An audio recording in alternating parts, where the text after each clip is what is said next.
So when we're doing these videos, you might always hear that water running in the background. This is what it is. My new project for this year, hydroponics farming.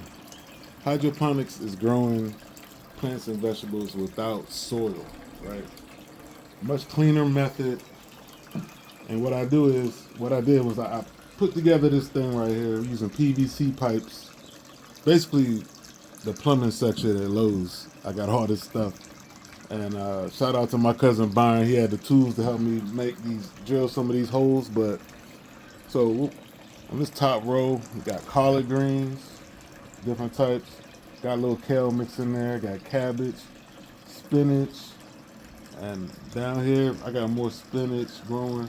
So the way I do it, I've been trying different types of nutrients. I put in my little bowl down here, and basically this fish tank pumps the water up, and it runs through the pipes constantly. And I got that thing set for like every 15 minutes. The water runs and pushes nutrients through, and I change the water out every week and add more fertilizer to it. And it's a learning process. You can see my spinach. My spinach didn't like the last nutrients I put in there. It kind of burned it out, but that's okay. I'm gonna cut these and we're gonna keep it moving. But the cabbage seems to like it. That's flourishing kind of. But the main thing is don't be discouraged when your stuff not working. You gotta just try new things, keep researching, educating yourself, watching videos like this, you know. So let's look at the root systems in here. Whoa, look at that.